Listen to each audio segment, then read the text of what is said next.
கிராமத்துல இது ஒரு பிரகாசமான நாள். ஒரு பெரிய மாளிகையில கமலா சுத்தம் பண்ணிட்டு இருந்தாங்க.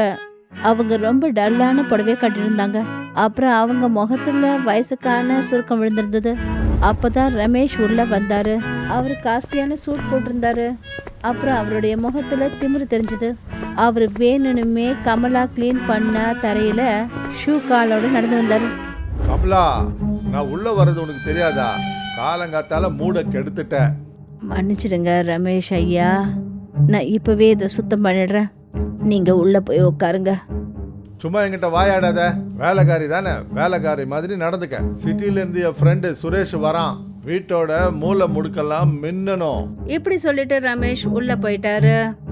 கமலாவுக்கு கோபம்லாம் வரல. அவ மறுபடியும் விளக்கமாறு எடுத்தா. அப்புறம் ரொம்ப அமைதியா மறுபடியும் சுத்தம் பண்ண ஆரம்பிச்சாங்க. கொஞ்ச நேரத்துக்கு அப்புறம் அந்த மாளிகையோட பெரிய ஹால்ல ரமேஷ் ரொம்ப நிம்மதியா உட்காந்துருந்தாரு. அவரு ரொம்ப திமிரோட தன்னுடைய காலை டேபிள் மேல வச்சிருந்தாரு. அவருக்கு முன்னாடி அவருடைய ஃப்ரெண்டு சுரேஷ் உட்காந்துருந்தாரு. அவர் அந்த மாளிகையோட அமைப்பையும் அழகியும் பார்த்து அதிர்ந்து போனாரு. ஹலோ ரமேஷ், நீ உண்மையிலே கலக்கிட்ட பாப்போ. இந்த கிராமத்துல இவ்வளவு பெரிய பிரம்மாண்டமான பங்களா இவ்வளவு குறைஞ்ச வாடகைக்கு எப்படி கிடைச்சது? சுரேஷ், இது ரமேஷோட மூளை. இந்த வீட்டோட சிட்டி ஏஜென்ட் இருக்கானே, அவனை நான் பேசியே கவர் பண்ணிட்டேன். அப்பதான் கமலா டீ அப்புறமா டிஃபன் எடுத்துட்டு அங்க வந்தாங்க. அவங்க ட்ரேவை கொண்டு வந்து டேபிள் மேல வச்சாங்க. ஆமா, இது யாரு? உன்னுடைய வேலைக்காரியா? இவங்க கமலா. இந்த வீட்டோட சேர்த்து எனக்கு இலவசமா கிடைச்சாங்க. கமலா எல்லாருக்கும் டீயை கொடுத்துட்டு அங்க நின்னுட்டு இருந்தாங்க. அவங்க கொஞ்ச நேரம் ரமேஷ ஒரு விசித்திரமான முறையில பார்த்துட்டு இருந்தாங்க. ரமேஷுக்கு இந்த விஷயம் சுத்தமா பிடிக்கல. என்ன அப்படி பார்த்துட்டு இருக்க? இங்க இருந்து பா. எங்களுக்கு மத்தியானம் நல்ல சமையலா செஞ்சு வை. சரிங்க தம்பி, நீங்க சொல்ற மாதிரியே செய்யறேன். சாப்பாடு ரொம்ப சுவையா செய்யறேன். நீங்க போய் ஓய்வு எடுங்க. கமலா தன்னம்பிக்கையோட திரும்பினாங்க. அப்புறம் அந்த இடத்த விட்டு கிளம்பினாங்க. சுரேஷுக்கு அவங்களுடைய இந்த நடவடிக்கை கொஞ்சம் வித்தியாசமா தெரிஞ்சது. ஆனா அவர் அந்த விஷயத்துல பெருசா கவனத்தை செலுத்தல. கொஞ்ச நேரத்துல சமையல் அறையில கமலா நிறைய விசேஷமான புது புது உணவுகளை செஞ்சாங்க.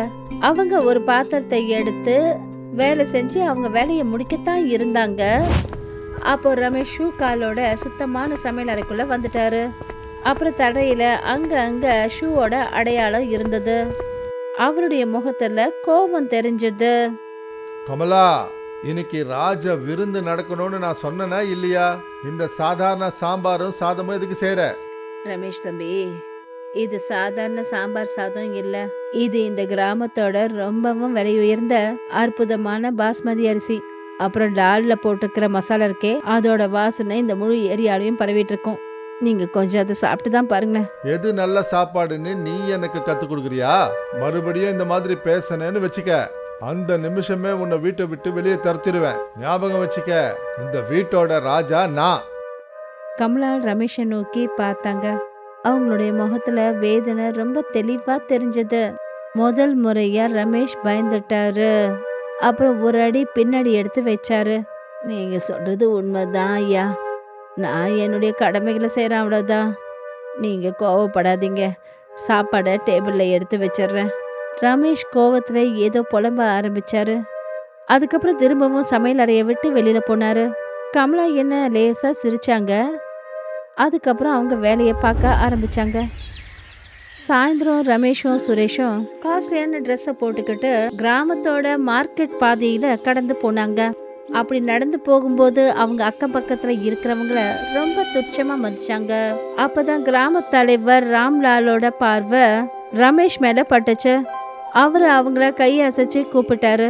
ரமேஷ் தம்பி, இங்க கொஞ்சம் வாங்கலேன். உங்ககிட்ட ரொம்ப முக்கியமான விஷயம் பேசணும். அந்த பெரிய பங்களாவை பத்தி. ரமேஷ் ராம்லால் கிட்ட போயிட்டாரு. சுரேஷும் அவரு கூட அந்த இடத்துக்கு போனாரு. சொல்லுங்க ராம்லால் சார், என்ன விஷயம்? சொல்ல போன அந்த பெரிய பங்களாவை நானே எனக்கு சொந்தமா வாங்கிக்க போறேன். அப்படியா? அந்த பங்களாவோட உண்மையான முதலாளி யாருன்னு உங்களுக்கு தெரியுங்களா? அதை தெரிஞ்சுக்கிட்டு நான் என்ன பண்ண போறேன்? என்கிட்ட பணம் இருக்கு. அவங்க கேட்குற வேலையை நான் கொடுக்க போறேன். அந்த முதலாளியும் ஒத்துக்க போறாரு. ரமேஷ் தம்பி, ரொம்பவும் திமிருத்தனம் உடம்புக்கு நல்லது கிடையாதுப்பா. சரி சரி, நாளைக்கு நானே அந்த பங்களாக்கு வரேன், உண்மையான முதலாளி விவரத்தை எடுத்துக்கிட்டு. ரமேஷ் இந்த விஷயத்த சிரிப்பா எடுத்துக்கிட்டாரு. ஆனா சுரேஷோட முகத்துல ஒரு லேசான கவலை தெரிஞ்சது. அன்னைக்கு ராத்திரி ரமேஷும் சுரேஷும் அப்ப சாப்பிட்டு முடிச்சிட்டாங்க. கமலா அந்த டேபிளை சுத்தம் பண்ணிக்கிட்டு இருந்தாங்க. அப்பதான் ரமேஷோட கை டேபிள் மேல இருந்த கிளாஸ் மேல பட்டுடுச்சு. அப்புறம் அதுல இருந்த தண்ணி தரையில கமலாவோட காலுக்கு பக்கத்துல வந்து கொட்டுச்சு. ஓஹோ, கை தட்டுடுச்சு. கமலா, அதை கொஞ்சம் சுத்தம் பண்ணிடுங்க. அப்புறம் இங்க பாருங்க, காலைல கொஞ்சம் சீக்கிரமா எழுந்திரிங்க. நாளைக்கு ராம்லால் வரப்போறார். எப்பா ரமேஷ், பாவம் இவங்க கிட்ட ராத்திரி 11 மணி வரைக்கும் வேலை வாங்குற. இது சரியில்லைப்பா. வேலைக்காரங்களுக்கு கருணை காட்டினா அவங்க தலைமையில ஏறி நின்னுக்குவாங்கப்பா. தலையெழுத்து மாறுறதுக்கு ரொம்ப நேரம் ஆயிடாது ரமேஷ் தம்பி. கடவுளோட வீட்டுல பொறுமை இருக்கும், இருள் இருக்காது. நாளையோட நாள் ரொம்ப பெரிய நாள். ஆமா, நாளைக்கு பெரிய நாள் தான். ஏன்னா நாளைக்கு இந்த வீட்டை வாங்கி ஒரு முதலாளியா நான் ஆக போறேன். கமலா சுத்தம் பண்ணி முடிச்சாங்க. சாப்பிட்ட பிளேட்ஸை எடுத்தாங்க. அப்புறம் அங்கிருந்து புறப்பட்டு போயிட்டாங்க. ரமேஷ் இப்பவும் பயங்கரமா சிரிக்க ஆரம்பிச்சாரு. மறுநாள் ரமேஷும் சுரேஷும் ஹால்ல உட்காந்துருந்தாங்க. அப்பதான் ரமேஷோட ஃபோன் ரிங் அடிச்சது. அவர் ரொம்ப ஆர்வத்தோட அந்த போனை எடுத்தாரு. ஹலோ, சொல்லுங்க சர்மா, என்ன விஷயம்? உண்மையான முதலாளி கிட்ட பேசுனீங்களா? ரமேஷ் ஐயா, நான் முன்னாடியே சொன்னேன் அந்த ப்ராப்பர்ட்டியோட விஷயம் கொஞ்சம் நல்லா இல்லைன்னு. உண்மையான முதலாளி அவரே உங்களை பார்க்க வராரு. அவங்க கிட்ட ஒரிஜினல் பத்திரம்லாம் இருக்கு. என்ன? ஆனா சிட்டில யாரோ பெரிய பணக்காரங்கன்னு தானே சொன்னேன். அவங்க பேர் என்ன? என்ன மன்னிச்சிடுங்க ரமேஷ் ஐயா, அவங்க பேரை ரொம்ப ரகசியமா வச்சுக்க சொல்லி சொன்னாங்க. இதை கேட்டதும் ரமேஷ் கொஞ்சம் அதிர்ச்சியோட அந்த போனை நோக்கி பார்த்தாரு. அவர் அந்த மாதிரி இருக்கிறத பார்த்துட்டு சுரேஷ் தன்னுடைய இடத்துல இருந்து எழுந்து நின்னாரு. அவருடைய முகத்துல கவலை ரொம்ப தெளிவா தெரிஞ்சது. ரமேஷ், எனக்கு என்னமோ இது சரியா படல. அட பயப்படாத சுரேஷ், எது நடந்தாலும் பணத்துக்கு முன்னாடி தலை குனிஞ்சிடும். அப்பதான் கமலா அங்க வந்தாங்க. அவங்க கையில துவைச்ச துணிமணிகளோட நிறைஞ்சு போய் ஒரு பக்கெட் இருந்தது. அவங்க அதே பழைய வெளுத்து போன புடவைய காட்டிட்டு இருக்காங்க. கமலா, உடனே இந்த இடத்த விட்டு எங்கேயாவது போயிடு. உன் நிலைமைய பாரு. இவ்வளவு கிழிஞ்சு போன அழுக்கான துணிமணியை போட்டுக்கிட்டு இங்க சுத்திக்கிட்டு இருக்க. அப்புறம் முதலாளி வந்தாருன்னா அவருக்கு தண்ணியோ டீயோ போட்டு கொடுக்கறது யாரு? நான் டீயை வெளியில இருந்து வாங்கிக்கிறேன். போ, வெளியே வந்துடாத. என்ன புரியுதா? கமலாவோட முகம் ஒரு மாதிரி ஆயிடுச்சு. ஆனா அவங்க தன்னைத்தானே சமாளிச்சுக்கிட்டாங்க. அப்புறம் அவங்க அந்த இடத்த விட்டு போயிட்டாங்க. கொஞ்ச நேரத்துக்கு அப்புறம் ராம்லால் அந்த இடத்துக்கு வந்தாரு. அவரோட கையில ஒரு அழகான பிரீஃப் கேஸ் வச்சிருந்தாரு. ரமேஷ் அவங்கள வரவேற்றாரு. வாங்க வாங்க ராம்லால் சார், நான் உங்களுக்காக தான் காத்துக்கிட்டு இருந்தேன். வாங்க உட்காருங்க. உங்களோட உண்மையான முதலாளி வரல, அவங்க வந்துட்டு இருக்காங்களா? ராம்லால் உட்காரவே இல்ல. அவர் லேசான சிரிப்போட தன்னுடைய பிரீஃப் கேஸ ஓபன் பண்ணாரு. அப்புறம் அதுல இருந்து அந்த வீட்டோட பத்திரத்தை எடுத்தாரு. ரமேஷ் தம்பி, முதலாளி வந்துகிட்டே இல்ல. முதலாளி ஏற்கனவே இந்த வீட்ல இருக்காங்க. இந்த வீட்ல இருக்காங்களா? என்ன சொல்றீங்க ரமேஷ்? எனக்கு என்னமோ வித்தியாசமா தோணுது. இவர் ஒன்னும் பொய் சொல்லலையே. ராம்லால் ரொம்ப மரியாதையோட தன்னுடைய தலையை அசைச்சாரு. முதலாளி, எல்லாம் தயாரா இருக்கு. தயவு செஞ்சு வெளியில வாங்கலேன். இவங்கெல்லாம் உங்களுக்காக காத்துட்டு இருக்காங்க. ரமேஷ் அப்புறம் சுரேஷ் ரொம்ப ஆர்வத்தோட அந்த பக்கம் பார்த்தாங்க. அப்பதான் சலங்க ஒலி சத்தம் அந்த வீடு முழுக்க எதிரொலிச்சது. கதவை திறந்துக்கிட்டு கமலா உள்ள வந்தாங்க. இன்னைக்கு அவங்க அழகான புடவையும் நகைகளும் போட்டிருந்தாங்க. அவங்கள இந்த ரூபத்துல பார்த்துட்டு ரமேஷும் சுரேஷும் அதிர்ச்சி ஆயி நின்னாங்க. கமலா, இது இது என்ன டிராமா? நீ இந்த காஸ்ட்லியான புடவைய எங்க இருந்து திருடின? இந்த ரூமை விட்டு வெளியே போ. உனக்கு எவ்வளவு தைரியம் இருக்கணும்? நாக்க அடக்கி பேசுங்க ரமேஷ் தம்பி. இவங்க இந்த வீட்டோட வேலைக்காரி இல்ல. இவங்க தான் ஸ்ரீமதி கமலா தேவி, இந்த கிராமத்துல இருக்கிற பெரிய ஜமீன்தார். அப்புறம் இந்த பிரம்மாண்டமான மாளிகையோட ஒரே ஒரு முதலாளி. என்ன, இவங்க முதலாளியா? ஐயோ கடவுளே, இது என்ன கொடுமை! இல்ல, இது பொய். இவங்க என்னுடைய வேலைக்காரி. இவங்க தினமும் என்னுடைய தரையை சுத்தம் பண்றவங்க. இவங்க எப்படி முதலாளியாக முடியும்? ராம்லால் சார், இது ஏதோ ஒரு தந்திரம். கமலா முன்னாடி வந்தாங்க. அப்புறம் முழு தன் நம்பிக்கையோட சோஃபால போய் உக்காந்தாங்க. இது ஒன்றும் பொய் இல்லை ரமேஷ் தம்பி. இந்த வீடு, இந்த நிலம், அப்புறம் எந்த மண்ணில் நீ நின்றுட்டு இருக்கியோ அது எல்லாமே என்னுடையது. என்னோட முன்னோர்கள் தான் இந்த பங்களாவை கட்டினது. அப்புறம் எதுக்காக நீங்க இங்க ஒரு வேலைக்காரியா வேலை செய்யணும்? என்ன எதுக்காக ஏமாத்தனீங்க? ஏமாத்துனது நான் இல்லை, உன்னை நீயே ஏமாத்திக்கிட்ட.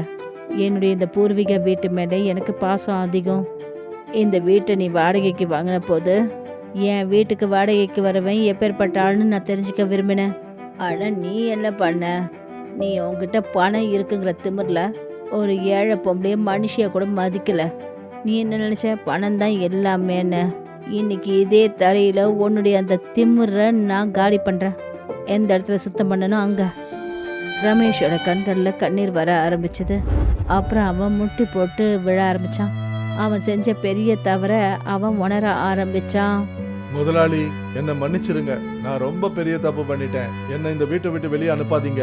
நான் உங்க கண்டிஷன் எல்லாத்துக்கும் ஒத்துக்கிறேன். இனிமே நான் எந்த ஒரு ஏழையையும் அவமானப்படுத்த மாட்டேன். எனக்கு ஒரே ஒரு வாய்ப்பு கொடுங்க. வாய்ப்பு அவங்களுக்கு தான் கிடைக்கும். தெரியாம தப்பு செய்றாங்களே அவங்களுக்கு. நீ மனுஷத்தன்மையையே அவமானப்படுத்தணும்னு வச்சே. எந்த ஒரு மனுஷனால ஏழையோட உணர்வுகளுக்கு மரியாதை கொடுக்க தெரியலையோ அவன் என் வீட்டில் இருக்கிறதுக்கு தகுதி இல்லாதவன். ராம்லால் அவங்களுடைய பொருட்களையும் பேக்கையும் வெளியே கொண்டு வந்தாரு. அப்புறம் கமலா அவங்கள வெளியில போக சொல்லி சைகை காட்டினாங்க. ரமேஷ் மறுபடியும் வேண்டி கேட்டுக்கிட்டாரு. ஆனா கமலா தன்னுடைய முடிவை மாத்திக்கவே இல்லை. அப்பதான் சுரேஷ் ரமேஷோட தோல்ல கைய வச்சாரு. வா ரமேஷ், இங்க அழுது புலம்புறதுனால எதுவும் நடக்க போறது இல்ல. நாம பெண் சிங்கத்தை ஆடுன்னு நினைச்சு ரொம்ப பெரிய தப்பு பண்ணிட்டோம். இப்போ உன் அதிர்ஷ்டத்தை திட்டிக்க. வா கிளம்பு. அதுக்கப்புறம் ரமேஷும் சுரேஷும் அந்த இடத்த விட்டு புறப்பட்டு போனாங்க. அப்ப கமலா தன்னுடைய பங்களாவிலேயே உட்காந்துருந்தாங்க. அவங்க எல்லா வேலைக்காரங்க அப்புறம் அவங்களுக்கு வேலை செய்யறவங்க கூட எப்போ ரொம்ப மரியாதையோடையும் ரொம்ப நட்பாவும் பழகுவாங்க. இங்க இந்த படம் தான் கத்துக்க முடிஞ்சது. ஒவ்வொரு மனுஷனையும் மரியாதையோட நடத்தணும். அவன் எந்த வேலை செஞ்சிருந்தாலும் பரவாயில்ல. இந்த பாடத்தோட இந்த கதை இங்கேயே முடிவடையுது.